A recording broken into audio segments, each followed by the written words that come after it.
আসসালামু আলাইকুম। আজকে শেয়ার করছি পুলি পিঠার রেসিপি। যে রেসিপিটা হয়তো সবাই পারেন, কিন্তু তারপরেও আমি আমার মতো করে যেভাবে সবসময় করি সেই রেসিপিটা আপনাদের সাথে শেয়ার করছি। আশা করছি আমার রেসিপিটা আপনাদের ভালো লাগবে। আর পুলি পিঠার সহজ রেসিপিটা করার জন্য আমি প্রথমে পুলি পিঠার জন্য ডোটা তৈরি করে নিচ্ছি। আর এর জন্য আমি চুলায় একটি হাঁড়ি বসিয়ে ভরে ভরে 3 কাপ পানি দিয়ে দিচ্ছি। এরপরে পরিমাণ মতো লবণ দিয়ে ঢাকনা দিয়ে ঢেকে পানিটাকে ভালো করে ফুটিয়ে নিচ্ছি। যখন পানিটা ভালোভাবে ফুটে উঠেছে তখন আমি এতে দিয়ে দিচ্ছি 4 কাপ চালের আটা। এরপর কোনো রকম নাড়াচাড়া না করে ঢেকে দিচ্ছি 1 মিনিটের জন্য। 1 মিনিট পরে ঢাকনা উঠিয়ে আমি চুলাটা অফ করে দিব আর চালের আটাটাকে ভালো করে মিশিয়ে নিব। মেশানো হয়ে গেলে আবারও ঢেকে রেখে দিব 10 মিনিটের জন্য।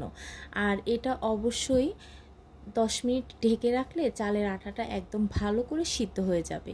আর এটা কিন্তু আতপ চালের আটা, আতপ চালের আটাটা নিলে পিঠাটা একদম পারফেক্ট হবে।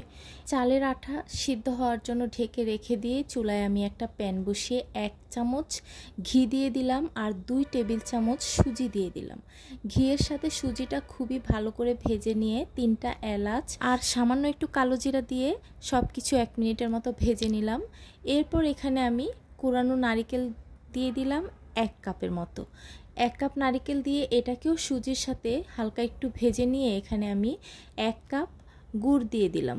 গুড়টা দিয়ে আবারও একটু মিশিয়ে তারপরে আমি সামান্য পানি দিয়ে দিলাম যাতে সুজিটা সিদ্ধ হয় আর গুড়টাও গলে যায়। এরপর এখানে আমি 1 টেবিল চামচ গুঁড়া দুধ দিয়ে দিলাম।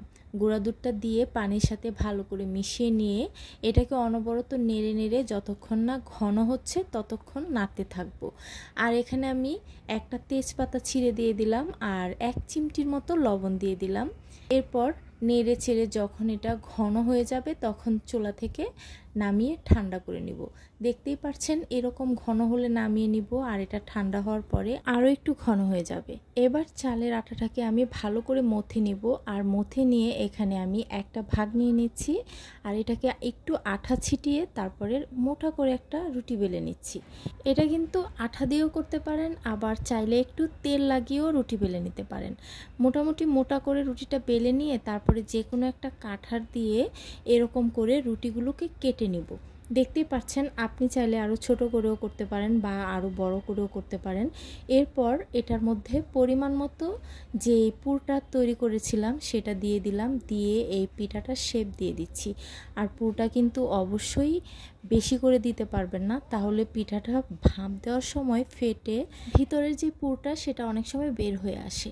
আর দেখতে পাচ্ছেন পিঠাটাকে আমি কিভাবে ডিজাইন করে নিচ্ছি। আর এটা অবশ্যই দেখে বুঝতে হবে, এটা তো বলে বোঝানোর কিছু নেই, দেখতেই পাচ্ছেন।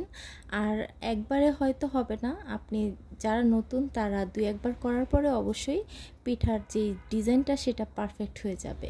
তো এভাবে করে আমি সবগুলো পুলি পিঠা বানিয়ে নিয়েছি। আর বাকি যে ডোটা ছিল সেটা দিয়ে আমি কিছু মেরা পিঠা বানিয়ে নিয়েছি।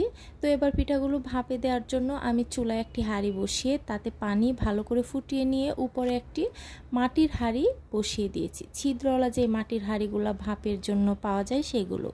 এরপরে প্রথমে আমি মেরা পিঠাগুলো দিয়ে দিলাম আর হাঁড়িটাতে অবশ্যই পিঠা দেওয়ার আগে একটু তেল ব্রাশ করে নিয়েছি। এরপরে মেরা পিঠাগুলো দিয়ে উপরে পুলি পিঠাগুলো দিয়ে দিলাম। আর পিঠাগুলো ভাপানোর সময় 20 থেকে 25 মিনিটের মতো ভাপিয়ে নিলে একদমই পারফেক্ট হয়। দেখতে পাচ্ছেন পিঠাগুলো কত লোভনীয় হয়েছে, খেতেও কিন্তু খুবই মজার হয়েছিল। ভিতরের পুরটাও অসাধারণ হয়েছিল খেতে। আজকে এ পর্যন্তই, দেখা হবে আবারও নতুন কোনো রেসিপি নিয়ে। আপনারা সবাই ভালো থাকবেন, আমাদের জন্য দোয়া করবেন। আল্লাহ হাফেজ।